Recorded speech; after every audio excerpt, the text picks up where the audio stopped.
ஓம் ஸ்ரீ சாய்நாதாய நமக. ஷிரடி சாய்பாபாவின் ஆசீர்வாதங்களுடன் அத்தியாயம் 4 படிக்கத் துவங்குகிறேன். ஷீரடிக்கு சாய்பாபாவின் முதல் விஜயம், ஞானிகளின் வருகை, ஷீரடி ஒரு புண்ணிய தீர்த்தம், சாய்பாபாவின் தோற்றம், கௌலிபுவாவின் கருத்து, விட்டலின் பிரசன்னம், ஸ்ரீசாகரின் கதை, பிரயாகையில் தாஸ்கனுவின் குளியல், சாய்பாபாவின் அயோனி ஜன்மமும் அவரின் முதல் ஷிரடி விஜயமும் 3 சத்திரங்கள். முந்தைய அத்தியாயத்தில் சாய் சத் சரிதத்தை எழுத தூண்டிய சூழ்நிலைகளை விவரித்தேன். இப்போது ஷீரடிக்கு சாய்பாபாவின் முதல் விஜயம் பற்றி கூறுகிறேன். ஞானிகளின் வருகை. கீதையில் கண்ணபிரான் கூறுகிறார். அத்தியாயம் 4 ஸ்லோகம் 7-8. தர்மம் அழிந்து அதர்மம் தலையெடுக்கும் போதெல்லாம் என்னை நானே அவதரித்துக் கொள்கிறேன். நல்லோரை காத்து தீயோரை அழிக்க யுகந்தோறும் அவதரிக்கின்றேன். இதுவே பகவானின் அவதார நோக்கம். பகவானின் சார்பாக ரிஷிகளும் ஞானிகளும் இப்பூவுலகில் தக்க தருணத்தில் தோன்றி அவதார நோக்கம் நிறைவேறும் முகமாக தமக்கே உரித்தான முறையில் உதவி செய்கிறார்கள். உதாரணமாக, இருமுறை பிறப்பவர், அதாவது பிராமணர்கள், சத்திரியர்கள், வைசியர்கள் தங்கள் கடமைகளை புறக்கணிக்கும் போதும், மேற்குலத்தவரின் உரிமைகளை தவறான முறையில் பறிக்க சூத்திரர்கள் முயலும் போதும், ஆன்மஞான போதகர்கள் மதிக்கப்படாமல் அவமதிக்கப்படும் போதும், தன்னைத்தான் ஒவ்வொருவனும் மெத்த படித்தவன் என்று எண்ணும் போதும், தடுக்கப்பட்ட ஆகாராதிகளையும் போதை தரும் குடிபொருளையும் ஜனங்கள் உட்கொள்ளும் போதும், மதமென்னும் போர்வையில் மக்கள் தகாத காரியங்களை செய்யும் போதும், பல்வேறு இனத்து மக்கள் தங்களுக்குள் சண்டையிட்டுக் கொள்ளும் போதும், மறையவர் சந்தியாவந்தனம் மற்றும் தங்கள் மத பழக்க வழக்கங்களை செய்ய தவறும் போதும், யோகிகள் தியானத்தை புறக்கணிக்கும் போதும், மனைவி மற்றும் மக்கட் செல்வமே தங்கள் கருத்துக்குரிய ஒன்றே ஒன்று என்று மக்கள் கருத தலைப்பட்டு முக்தி என்னும் உண்மை நெறியினின்று வழி தவறி போகும் போதும் ஞானிகள் தோன்றவே செய்கிறார்கள். தங்கள் மொழி செயல் வழிகளால் காரியங்களை நெறிப்படுத்துகிறார்கள். அவர்கள் கலங்கரை விளக்கை ஒப்ப சேவை செய்து நமக்கு மெய்நடியை காண்பிக்கிறார்கள்.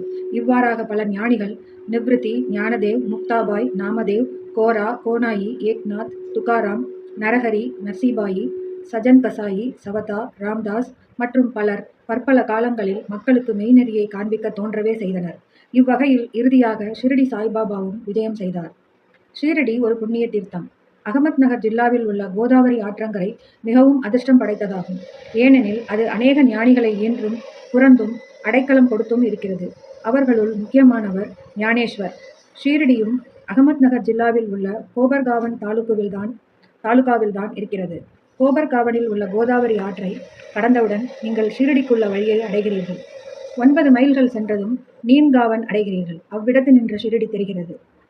கிருஷ்ணா ஆற்றங்கரையில் உள்ள கனகாப்பூர், நரசிம்ஹவாடி, ஔதம்பர் போன்ற மற்ற புனித கஷேத்திரங்களைப் போன்று ஷிரடியும் அறிமுகமானதும் புகழ்பெற்றதும் ஆகும்.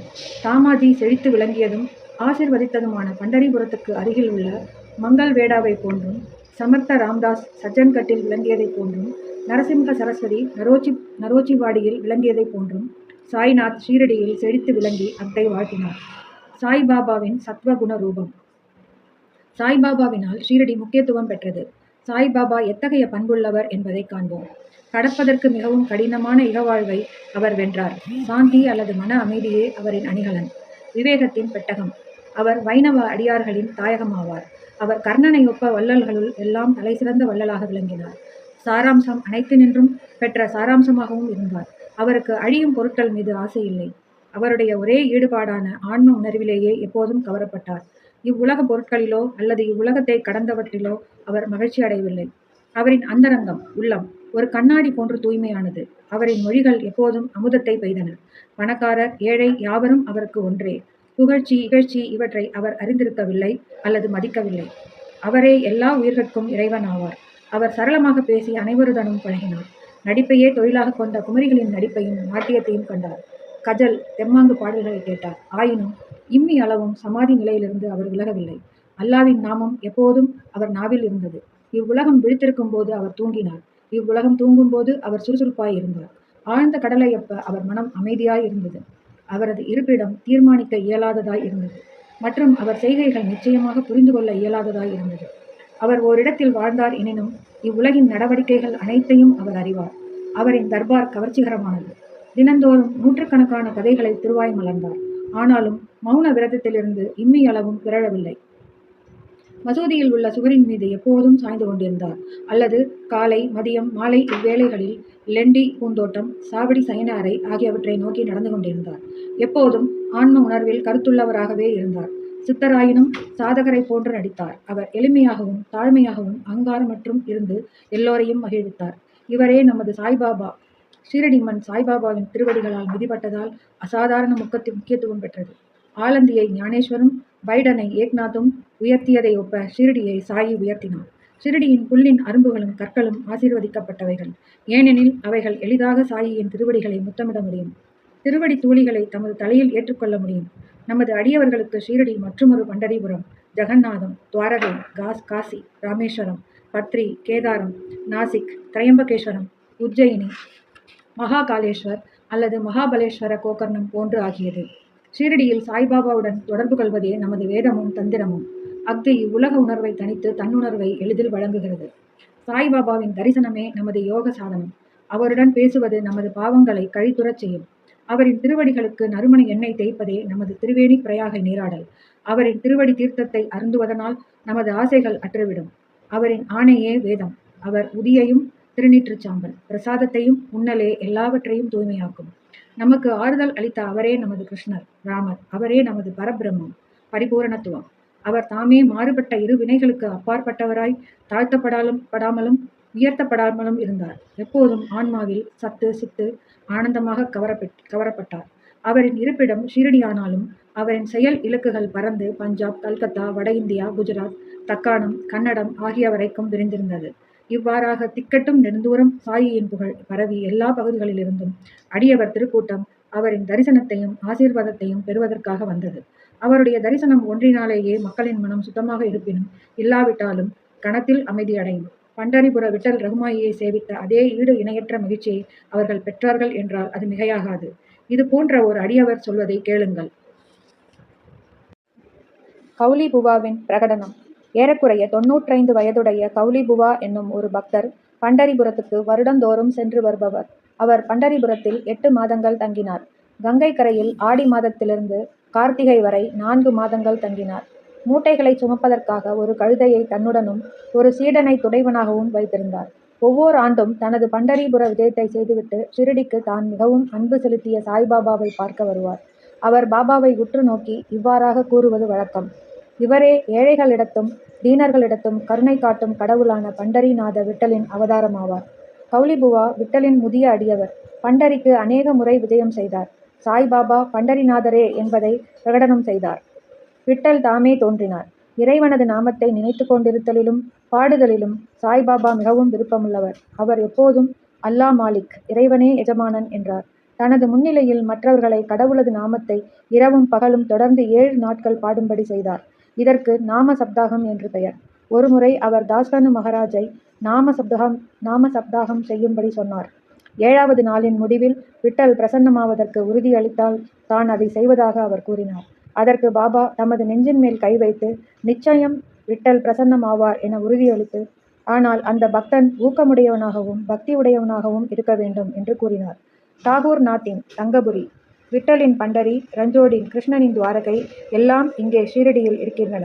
துவாரகையை பார்க்க எவரும் வெகு தூரம் செல்ல வேண்டியதில்லை. இவ்வாறாக அன்பாலும் பக்தியாலும் பக்தன் பொங்கிக் கொண்டிருக்கும் போதுதான் விட்டல் தாமே இங்கு ஷிரடியில் பிரசன்னமாவார். சப்தாகம் பூர்த்தியானதும் விட்டல் கீழ்க்கண்ட விதமாக பிரசன்னமாகவே செய்தார். வழக்கம் போல குளித்து முடித்த பின் காக்கா சாஹிப் தீட்சித் தியானத்தில் அமர்ந்திருந்தார். அவர் ஒரு காட்சியில் விட்டலை கண்டார். மத்தியானம் பாபாவின் தரிசனத்துக்காக சென்றபோது பாபா ஐயமர அவரை நோக்கி, விட்டல் பாட்டியில் வந்தாரா? நீர் அவரை கண்டீரா? அவர் விளையாட்டு பிள்ளை போன்றவர். அவரை உறுதியாக பற்றி கொள்ளும். இல்லாவிடில் நீர் சிறிதே கவனக்குறைவாக இருப்பினும் தப்பித்து விடுவார் என கூறினார். இது காலையில் நிகழ்ந்தது. மத்தியானம் மற்றொரு விட்டல் தரிசனம்.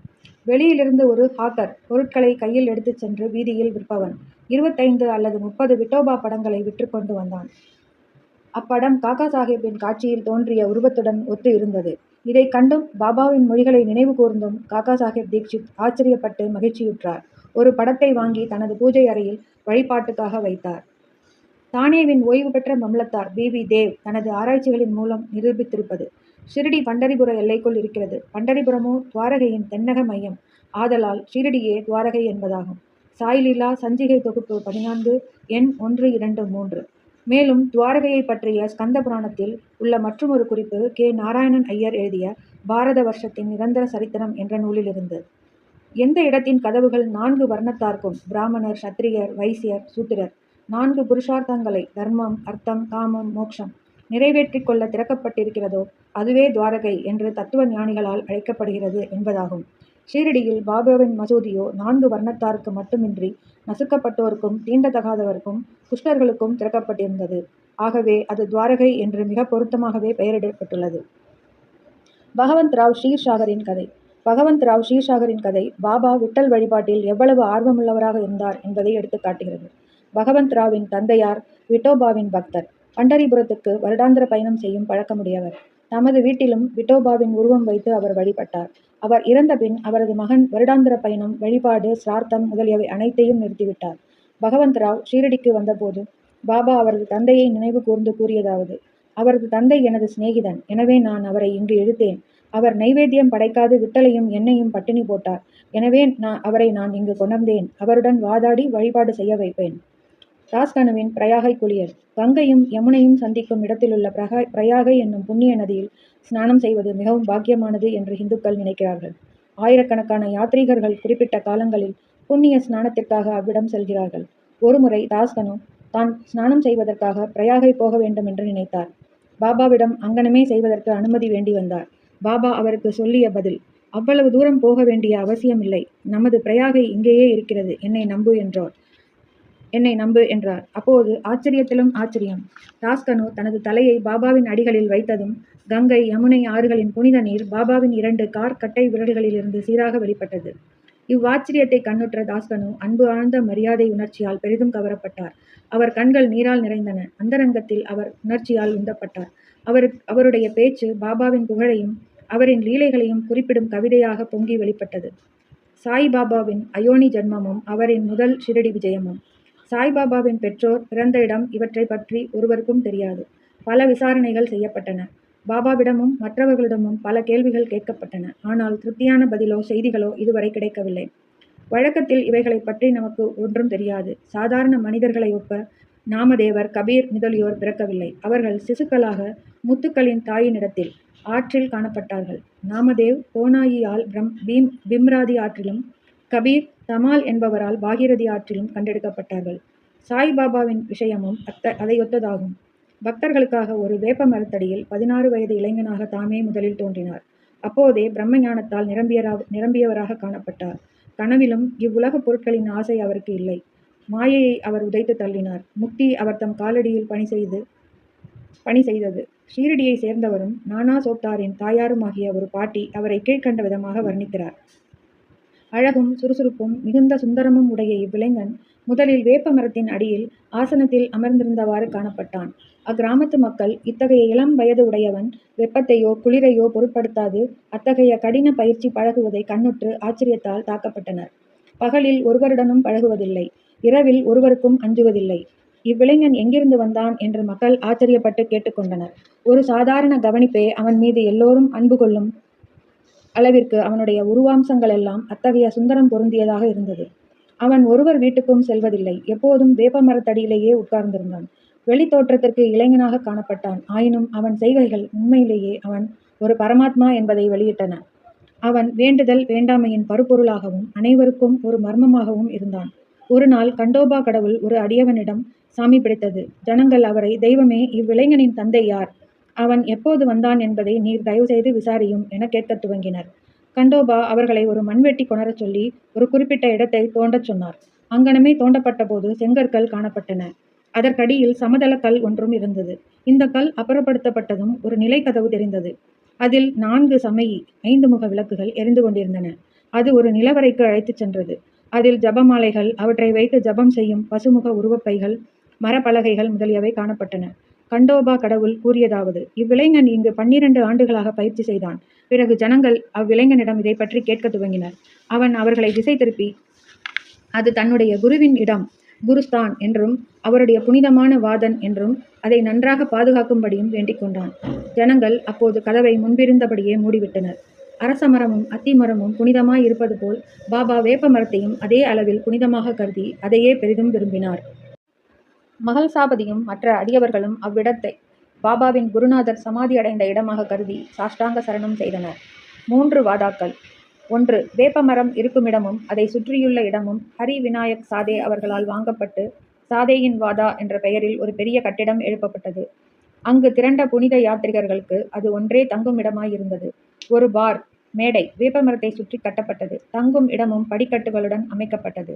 படிக்கட்டுகளின் அடியில் ஒரு இருப்பிடம் இருக்கிறது. பக்தர்கள் அம்மேடையில் வடக்கு நோக்கி அமர்கிறார்கள். வியாழன் வெள்ளிக்கிழமைகளில் மாலை நேரங்களில் அங்கு வாசனை பொருட்களை எரிப்பவர்கள் கடவுள் கிருபையால் மகிழ்ச்சியுடன் இருப்பர். இந்த வாதா பழமையானது, உதிர்ந்து கொட்டும் தன்மை உடையதாகவும் பழுது பார்க்க வேண்டியதாகவும் இருந்தது. அதற்கு தேவையாயிருந்த பழுது பார்க்க வேண்டியவை, சேர்க்க வேண்டியவை, மாறுபாடுகள் எல்லாம் சமஸ்தானத்தால் செய்யப்பட்டன. சில ஆண்டுகளுக்குப் பின் தீக்ஷித் என்ற பம்பாய் வக்கீல் இங்கிலாந்து சென்றிருந்தார்.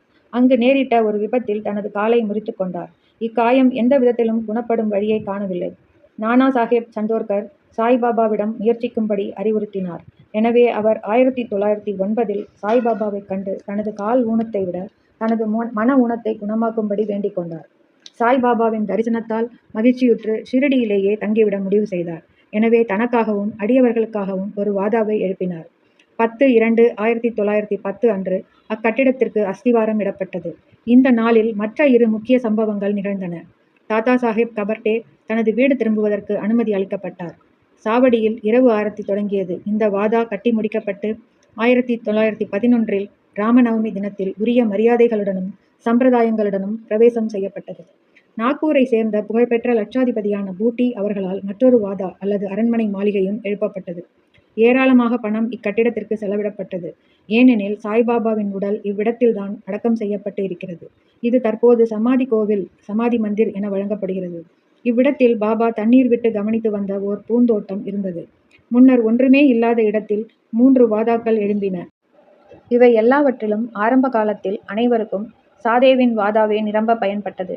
வாமன் தாத்யாவின் உதவியுடன் சாய்பாபா கவனித்த தோட்டத்தின் கதை, சாய்பாபா ஷிரடியில் தற்காலிகமாக இல்லாதிருந்து சாந்த் பாட்டீலின் கல்யாண ஊர்வலத்துடன் மீண்டும் வருகை, தேவிதாஸ், ஜானகிதாஸ், கங்காகீர் இவர்களின் பழக்கம், மொஹிதீன் தம்போலியுடன் பாபாவின் மல்யுத்த போட்டி, மசூதியில் இருப்பிடம், டேங்லே மற்ற அடியவர்களின் அன்பு, மற்ற பிற விஷயங்கள் அடுத்த அத்தியாயத்தில் விவரிக்கப்படும். ஸ்ரீ சாயியை பணிக. அனைவருக்கும் சாந்தி நிலவட்டும். தொடரும்.